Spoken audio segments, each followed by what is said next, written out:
तो आदाब, नमस्कार, गुड इवनिंग, सत श्री अकाल। एक बार फिर आप तमाम का स्वागत है क्राइम तक की कहानी की इस एपिसोड में। उम्मीद है पूरी फैमिली अच्छी होगी, अपना ख्याल रख रही होगी, अपनों का ख्याल रख रही होगी। मौसम अच्छा है, दिल्ली में काफ़ी बारिश हो रही है और पिछले 2-3 दिनों से थोड़ी गर्मी उमस भी कम है। अच्छा है, मानसून का महीना, बरसात, फिर इसके लिए हम लोग तरसते हैं, उसके बाद वही गर्मियाँ शुरू हो जाती हैं। आज की कहानी सुनाऊं उससे पहले एक हमारी क्राइम तक फैमिली मेंबर है कस्तूरी निनी, इन्होंने एक मेल भेजा था और एक कटिंग भी थी। एक चाइना की खबर थी तो वो आपके साथ शेयर करूं, फिर अपनी कहानी के ऊपर आता हूं। चीन के एक शहर में एक घर में चोरी हो जाती है। चोर घर से सामान चुरा कर चला जाता है। इसके बाद पुलिस की टीम पहुंचती है, कोई सुराग सबूत मिलता नहीं है। उस घर में हाल में ही पेंट हुआ था दीवारों पे और बाकी जगहों पे। तो पुलिस घर से फिंगरप्रिंट उठाने की कोशिश करती है। इसी दौरान में एक पुलिस वाले की नज़र दीवार पर पड़ती है। उस दीवार पर खून के कुछ धब्बे थे। गौर से देखा तो देखा कि उस दीवार पे 2 मच्छर मरे हुए और उन मच्छरों का खून उस दीवार से चिपका हुआ है। पुलिस ने फॉरेंसिक एक्सपर्ट्स की मदद से उन मच्छरों को उठाया, खून के सैंपल लिए, उसके बाद ले गए। अब उन्हें यह था कि इस मच्छर को जिसने मारा होगा तो टच किया होगा, तो हो सकता है उसका कुछ डीएनए सैंपल मिल जाए। तो उस मच्छर के सैंपल के बाद डीएनए टेस्ट जब हुआ तो उसमें दिखा कि जो उनके अपना डेटाबेस है, एक शख्स से वो डीएनए जाकर मिल गया। इसके बाद पुलिस उस शख्स तक पहुंचती है, पकड़ कर लाती है, तो पता चलता है कि वही चोर है। और फिर उसके बाद 4 और चोरियों का भी वो जो है इकरार करता है कि मैंने की है। और इस तरह से चोरी का एक केस सॉल्व हो जाता है 2 मच्छरों की मौत की वजह से, क्योंकि वहाँ पे वो सबूत और सुराग छोड़ गया था। तो बदलते फॉरेंसिक के दौर में छोटी छोटे सुराग, छोटी छोटी जो सबूत हैं वो भी बड़े कारगर है। जैसे मैंने आपको कल कहानी सुनाई थी कि 74 साल बाद कैसे डीएनए ने एक मुर्दे को उसका नाम दिया था। अब आज की कहानी शुरू करूं उससे पहले एक बार फिर आपको बता दूं कि कुकू एफएम ऐप पर भी तमाम कहानियां आप सुन सकते हैं अपने मनपसंद की। क्राइम तक फैमिली के लिए क्राइम 50 है, डिस्क्रिप्शन पे लिंक है। और उन तमाम कहानियों में जो बेशुमार कहानियां हैं उसमें से एक चंबल घाटी डकैतन पुलिस। चंबल आप जानते हैं डाकुओं के लिए बड़ा मशहूर या बदनाम जो भी कहें। तो चंबल घाटी और डकैत, और जब डकैत होंगे तो पुलिस, इनकी सारी कहानियां हैं। इसके अलावा 1947 के बाद का भारत, 1947 के बाद का भारत क्या था, कैसा था, ये भी कहानी है। तो कुकू एफएम ऐप पर जाकर आप ये तमाम कहानियां अपने मनपसंद की सुन सकते हैं। अब आते हैं आज की कहानी के ऊपर। बात 13 अक्टूबर 2005 की है, 13 अक्टूबर 2005। कहानी की जमीन चंडीगढ़ है।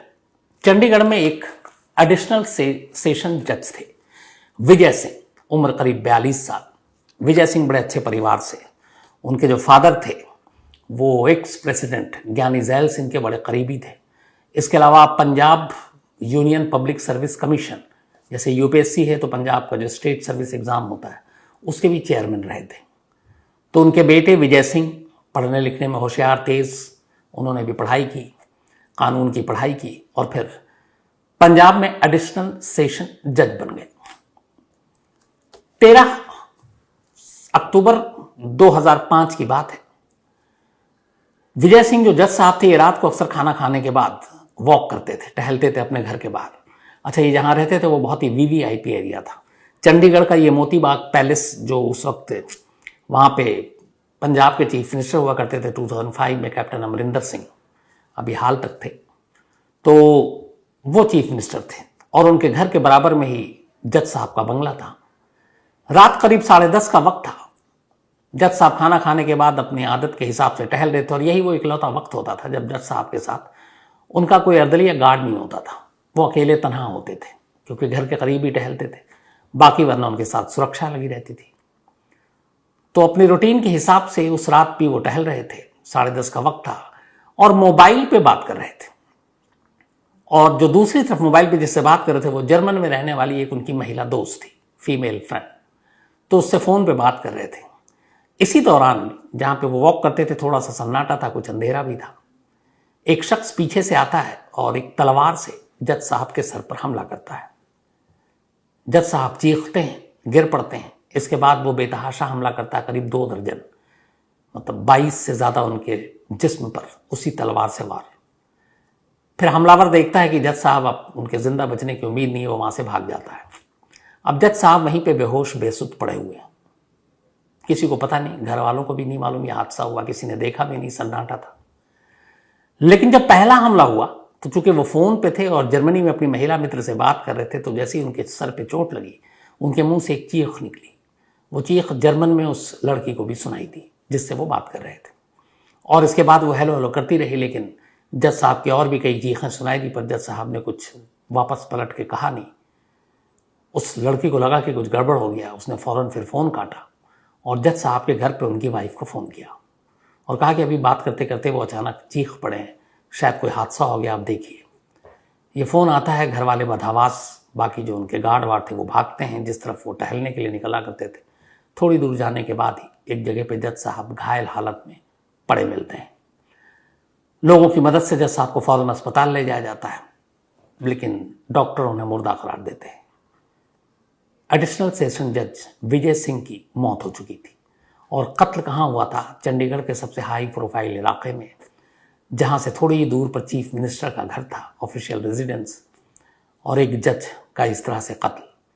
अगले दिन तमाम अखबारों में खबरें थी। खुद चीफ मिनिस्टर को लगा कि ये क्या हो गया, क्योंकि जब पंजाब में टेररिज्म था उस ज़माने में भी इस तरह से जज वज को कभी निशाना बनाया नहीं गया था। तब एक जज का इस तरीके से कत्ल, इसकी कहानी क्या। खुद चीफ मिनिस्टर इस कत्ल की जांच के लिए एक SIT को बनाने का ऐलान करते हैं, स्पेशल इन्वेस्टिगेटिव टीम, और कहते हैं कि कातिल को जल्द से जल्द पकड़ा जाए। अब चंडीगढ़ पुलिस तफ्तीश में जुट जाती है। धीरे धीरे तफ्तीश होती है, उनके नंबरों को खंगाला जाता है, जिससे बात कर रहे थे वो बात होती है, वाइफ से बात होती है, लेकिन कोई सुराग नहीं मिलता। धीरे धीरे 4 दिन बीत जाते हैं। 4 दिन के बाद अचानक चंडीगढ़ पुलिस एक लेडी डॉक्टर और एक और शख्स को सामने लेकर आती है और एक प्रेस कॉन्फ्रेंस करती है और कहती है कि हमने जज विजय सिंह के कत्ल की पहेली को सुलझा लिया है। अब लोग हैरान थे, जानना चाहते थे कि इस कत्ल का ताल्लुक किससे है, क्योंकि एडिशनल सेशन जज थे, बहुत सारे दुश्मन हो सकते हैं, बहुत सारे फैसले सुनाए। तो हर एक को ये उम्मीद थी कि कोई ऐसा दुश्मन, कोई क्रिमिनल होगा जिसने किसी फैसले से नाखुश होगा और उसने जज साहब को मार डाला। लेकिन जब पुलिस की प्रेस कॉन्फ्रेंस हुई और पुलिस ने इस कत्ल के पीछे की कहानी सुनाई, तो हर एक कोई चौंक उठा। यहाँ तक कि खुद वहाँ के सत्ता के गलियारों में भी ये बात हुई कि ये क्या हो रहा है। उसके बाद कई दिन तक ये बात चर्चाओं में रही। पुलिस ने जज विजय सिंह के कत्ल के इल्जाम में जिन 2 लोगों को पकड़ा था, उनमें से एक का नाम था डॉक्टर रवदीप कौर और दूसरे का नाम था मंजीत। तो अब इन दोनों को पुलिस ने पकड़ा। अब एक लेडी डॉक्टर, उसका जज के कत्ल से क्या रिश्ता, और जो दूसरा था वो भी एक, मतलब कोई पेशेवर क्रिमिनल नहीं था, बल्कि एक धार्मिक आदमी था। अब उन दोनों को पुलिस ने पकड़ा और कहा कि हमने कत्ल की पहेली को सुलझा लिया।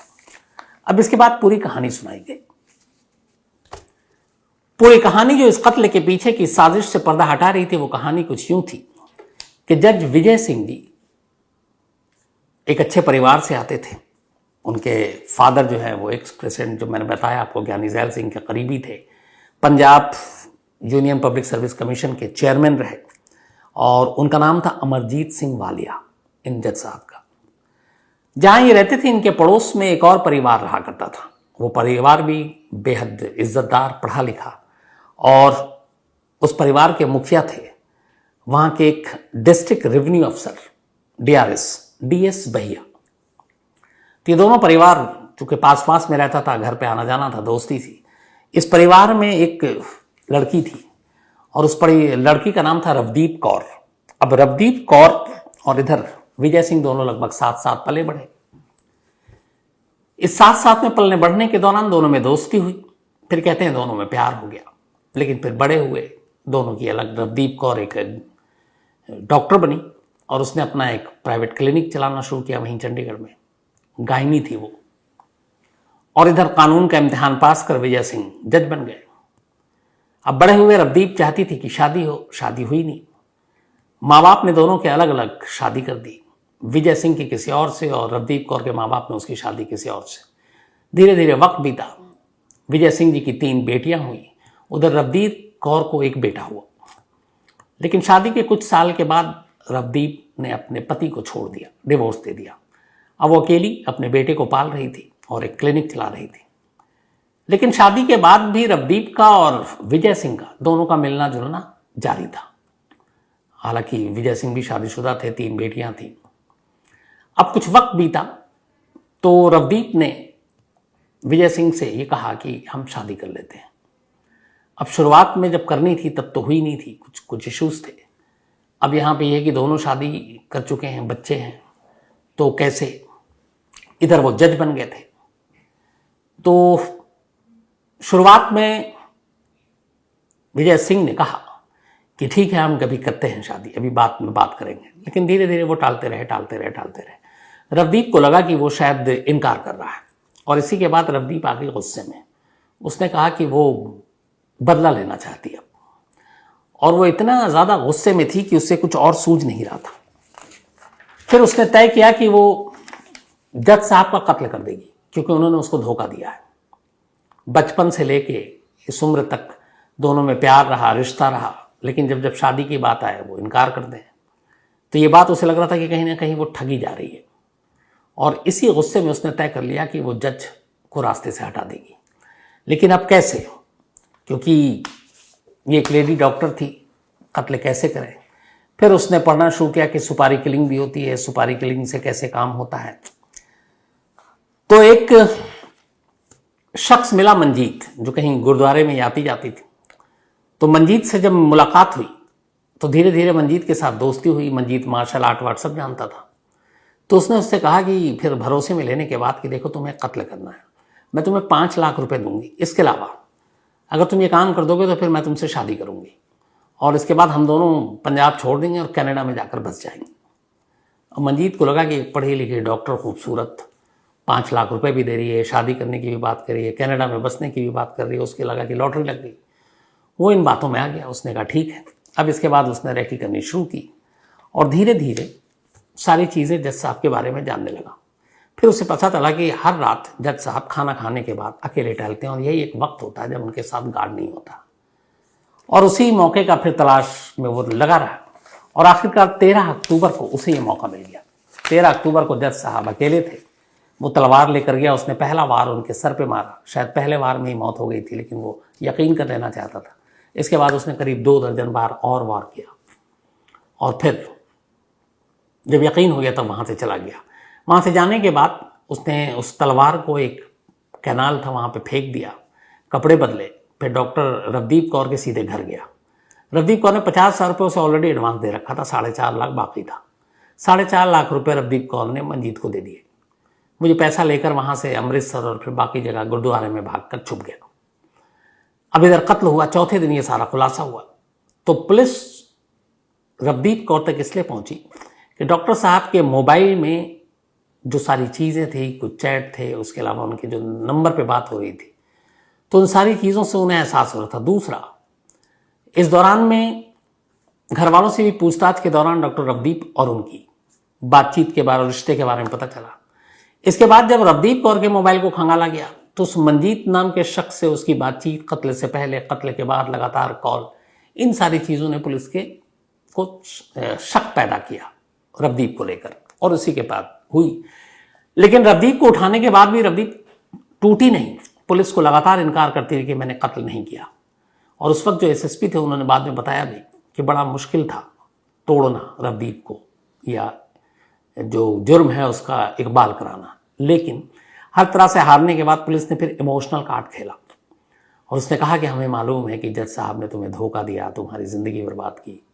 तो कहते हैं इसके बाद वो रो पड़ी और फिर पूरी कहानी सुनाई, और उसने इकरार जुर्म भी कर लिया, और इस तरीके से ये केस सुलझा। अब इसके बाद ये मामला अदालत में गया। लोअर कोर्ट ने अपना फैसला सुनाया 2010 में। 5 का ये इंसिडेंट था। 2010 में लोअर कोर्ट ने मंजीत और रवदीप, इन दोनों को उम्र कैद की सजा सुनाई। उम्र कैद जब तक जिंदा है, यानी कि अब जीते जी बाहर नहीं आ सकते। और इसके बाद इनको जेल भेज दिया गया। तब ये चंडीगढ़ जेल में थी, बुड़ैल जेल में, चंडीगढ़ में जो है। लेकिन फिर इनको 2014 में बुड़ैल जेल से पटियाला जेल शिफ्ट कर दिया गया। अब ये पटियाला जेल में थी। पटियाला जेल में रहने के दौरान रवदीप कौर ने एक अर्जी लगाई कि उसके माँ बाप की तबीयत ठीक नहीं है तो उसे पेरोल दिया जाए। 6 दिसंबर 2014, 6 दिसंबर 2014 को अदालत ने रवदीप की अर्जी स्वीकार कर ली और उसे 15 दिन की पेरोल पर रिहा करने का हुक्म सुना दिया।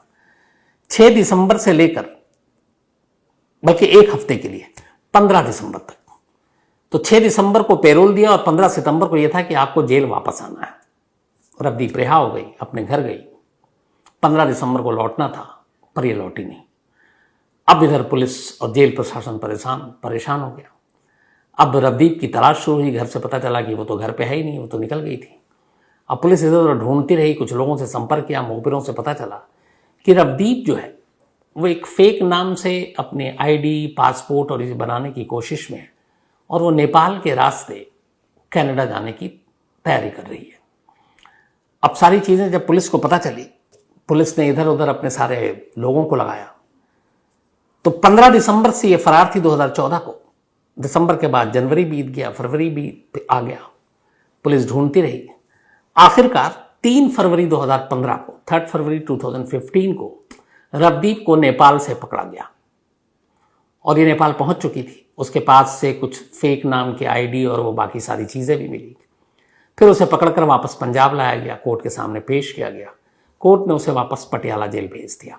अब वो फिर से पटियाला जेल में थी। 2018, फिर इसके बाद करीब 5-6 साल गुजर गए, 3-4 साल। उसके बाद फिर उसने एक, अभी तक लोअर कोर्ट का फैसला था, तो उसने एक रेगुलर बेल के लिए एप्लीकेशन डाला और अदालत ने उसके ठीक ठाक चाल चलन को जेल में देखते हुए उस पेरोल को तोड़ने के अलावा, और अभी ऊपरी अदालत का फैसला आना था, तो जमानत दे दी। तो फिलहाल आखिरी खबर यही है कि रवदीप कौर जमानत पर हैं। उनके इस उम्र कैद की जो सज़ा सुनाई गई है उसको चैलेंज किया ऊपरी अदालत में। ऊपरी अदालत का फैसला आना अभी बाकी है, लेकिन वो जमानत पर बाहर है। तो ये थी कहानी एक ऐसे जज की जिसका कत्ल हुआ था। अब कहानी खत्म करूं उससे पहले वही अपना सिलसिला। आज अतुल्य राज पटना से, इनका जन्मदिन है, तो हैप्पी बर्थडे अतुल्य। साथ ही अगम शर्मा का भी जन्मदिन है, हैप्पी बर्थडे अगम। और प्रीतम निर्मल जी ने भेजा, इनके बेटे हैं। घनश्याम कुमावत, इनका भी आज जन्मदिन है, तो हैप्पी बर्थडे घनश्याम। और निशा कुमावत जी ने भेजा है, उनके पति हैं। साथ ही हृदय, इनका भी आज जन्मदिन है, तो हैप्पी बर्थडे हृदय। के शायद साइलेंट है, वरना हृदय कहता। योगेंद्र एन साधना जी ने भेजा है टोरंटो से, ये उनके पेरेंट्स हैं। साथ ही भूमि सोलंकी, इनका भी आज जन्मदिन है, तो हैप्पी बर्थडे भूमि। और ये रतिलाल सोलंकी जी की बिटिया है। इसके अलावा विकास घोष का भी आज जन्मदिन है, तो हैप्पी बर्थडे विकास। साथ ही रमेश कुमार तिवारी, इनका भी आज जन्मदिन है, तो हैप्पी बर्थडे रमेश। और पूनम तिवारी ने भेजा है। इसके अलावा अमृता चैटर्जी ने एक मेल लिखा है। उन्होंने लिखा कि उनके अभी, आपको पता होगा, 10th और 12th के बोर्ड का एग्जाम का रिजल्ट आया, तो उन्होंने कहा कि इनके बेटे का 10th में जो मार्क्स है वो थोड़ा शायद कम है। हालांकि ये समझा रही हैं कि बेटा नंबर ही जिंदगी नहीं है, लेकिन वो नाराज है, उदास है और लगातार ये कह रहा है कि ऐसे कैसे मार्किंग सिस्टम और ये सारी चीज़ें। तो अमृता चैटर्जी जी, मैं आपके बेटे से यही कहना चाहूँगा, उसका नाम मुझे नहीं मालूम, आपने नाम लिखा नहीं था, कि नंबर एक ख़ास एग्ज़ाम का पैमाना तो हो सकता है, लेकिन ज़िंदगी की कामयाबी और नाकामी का पैमाना ज़िंदगी में कभी नहीं हो सकता है एक नंबर। और दुनिया में ऐसे तमाम मिसाल पड़ी हुई हैं। आप कितने नाम लूँ मैं, जिनके स्कूल कॉलेज में नंबर नहीं थे, बड़े कम थे, बड़ी छोटी मोटी नौकरी ज़िंदगी से शुरुआत की और कहाँ कहाँ पहुँचे। शुरुआत चलिए आपको 2 लोगों से बताता हूँ। बिल गेट्स, दुनिया के सबसे रईस अमीर आदमी, पढ़ाई लिखाई में कभी तेज़ नहीं, कभी अच्छे नंबर नहीं, बल्कि ड्रॉप आउट स्कूल या कॉलेज से। मार्क ज़करबर्ग, आपके फेसबुक और इसके और दुनिया के रईस सबसे अमीर इंसानों में से एक मार्क ज़करबर्ग, कभी भी कोई नंबर और इन चीज़ों में नहीं। आप इंडिया में आ जाइए, मेरे फेवरेट भी MS धोनी। कहते हैं कि MS धोनी को क्रिकेट की वजह से जबरन पास करवाया गया था और एक रेलवे में उन्होंने नौकरी शुरू की थी एकदम छोटी मोटी। आज देखिए करोड़ों लोग पूरी दुनिया में उनके चाहने वाले हैं, कहाँ से कहाँ पहुँचे। इस देश के सबसे अमीर शख्स की बात करें, अब वो है नहीं, लेकिन उनके बेटे हैं अभी, मुकेश अंबानी, धीरू भाई अंबानी। पेट्रोल पंप में, गैस स्टेशन पर उन्होंने काम किया। इसके अलावा नवाजुद्दीन सिद्दीकी, आज के एक्टर का नाम लेता हूं, दिल्ली में ही NSD करते हुए वो चौकीदार की नौकरी करते थे। ऐसे कितने नाम लूं जो नंबर और बाकी चीज़ें हैं, बड़ी छोटी मोटी इससे शुरू की और फिर आज कहाँ हैं। तो मेरा मानना है कि कभी भी नंबर को लेकर ये नहीं सोचना चाहिए कि ज़िंदगी ख़त्म हो गई, हम नाकाम हैं। ऐसे बहुत सारे लोग हैं, बल्कि मैं कई ऐसे जानता हूँ जिन्होंने पूरी ज़िंदगी मतलब फर्स्ट डिवीज़न नहीं लाया, 60% मार्क्स नहीं आए इस 12 तक, लेकिन यूपीएससी निकाला, वो आईएएस और आईपीएस, मतलब कम मार्क्स, बल्कि इनमें से एक दो को तो ऐसा जानता हूँ तो एक दो बार फेल भी किया 7th 8th में, वो यूपीएससी का एग्ज़ाम निकाल दिया उन्होंने। तो जैसे स्पोर्ट्स होता है ना, क्रिकेट में या किसी का किसी दिन होता है कि आज मेरा अच्छा दिन है, आज बड़ी अच्छी रन बनाए, जैसे आजकल विराट कोहली फॉर्म में नहीं है, आ जाएंगे, लेकिन उनके ही आप देखिए 70 के करीब तो सेंचुरी इंटरनेशनल क्रिकेट में। तो वैसे ही एग्ज़ाम में भी कई बार होता है कि कुछ का अच्छा दिन होता है, कुछ का नहीं होता। जैसे मैं भी एग्ज़ाम देने जाता था तो सोचता था कि क्वेश्चन लड़ा कि नहीं लड़ा, ये हम लोगों का एक वो लाइन हुआ करती थी, मतलब जितना जो पढ़ा है पूरा तो पढ़ा नहीं, उनमें से सोचता था कि 10 पढ़ के गया हूँ, उस 10 में से 5 क्वेश्चन भी लड़ जाए तो निकाल लूँगा। तो कई बार दिन ख़राब होता है तो नहीं निकलता, कई बार होता है तो निकल जाता है। तो इसीलिए मैं अमृता जी आपके बेटे से यही कहूँगा कि इस मार्क्स को कामयाबी या नाकामी का पैमाना ना माने, बल्कि दुनिया में जो करना है वो ठाने और उसको सच्चे दिल से करें, ज़रूर कामयाबी मिलेगी। और ये तमाम पेरेंट्स के लिए, तमाम बच्चों के लिए कि नंबरों को लेकर, बल्कि आजकल तो मुझे ऐसा लगता है कि अब पता नहीं 99-100% तो सही है मार्क्स, 600 में से 600, 500 में से 500 मार्क्स आ रहे हैं। तो अब ये मतलब कहाँ जाएगा मामला समझ में नहीं आता। एक जब हम लोग पढ़ाई करते तो मैं सच बता रहा हूँ कि पासिंग मार्क्स शायद तब 36 था, तो हमारा ये होता था 33, क्या बस 35 तक भी आ जाए तो काम हो जाएगा, घर वाले कम से कम डांटे वाटेंगे नहीं, अगली क्लास में भी पहुँच जाएंगे, बाकी देख लेंगे। तो लेकिन आज क्या बताऊँ, प्रविंदर राठी जी हैं और ये यूपीएससी की तैयारी कर रहे हैं। ऑल द बेस्ट प्रविंदर, और आप ज़रूर कामयाब हों। और अच्छी बात अभी जो मैंने आपको कही आपके लिए भी है, खूब मेहनत कीजिए, बाकी सब छोड़ दीजिए। और थैंक यू सो मच आपके इस मेल के लिए, प्यार के लिए। और विक्रांत गुप्ता तक भी आपकी बात पहुंचा दूंगा, और विकी पाजी बहुत प्यारा इंसान है। इसके अलावा निशांत खेलकर हैं कि स्टोरी की फरमाइश की है, कस्तूरी नीनी जी के बारे में बताइए आपको, जो उन्होंने चाइना की स्टोरी बताई। मोहम्मद शाहनवाज हैं और इन्होंने कहा कि नक्सल पे कोई कहानी सुनाए, ऑलरेडी सुना चुका हूँ, प्राइम तक की लिस्ट में है। गौरव भट्ट हैं, इसके अलावा रियाज तंबोली हैं, एक फ्रॉड का मामला है। पीके सनी हैं और इन्होंने लिखा है बल्कि आर के सनी ने लिखा है कि कल, यानी कि जो गुजरा हुआ कल है, वो पहली कहानी उसी तारीख को मैंने सुनाई थी 4 साल पहले। थैंक यू सो मच इतना याद रखने के लिए। नरेश पंडित जी ने कहानी की फरमाइश की है। दीपक कुमार रे हैं, इन्होंने भी कहानी की फरमाइश की है। मयूर थोले हैं, अनिल शर्मा हैं, जवाहर चौबे हैं, हुसैन हलाई पोत्रा हैं, पोरबंदर से एक कहानी की फरमाइश की है। इसके अलावा रनित चटर्जी है, एक कहानी की फरमाइश इनकी भी है। तो आप तमाम लोगों का शुक्रिया, और जो भी कहानी की फरमाइश है जल्द पूरी होगी। लेकिन कहानी में आज इतना ही। अब आपसे मुलाकात होगी कल रात 9 बजे किसी नई कहानी के साथ। तब तक अपना ख्याल रखिए। Thank you very much.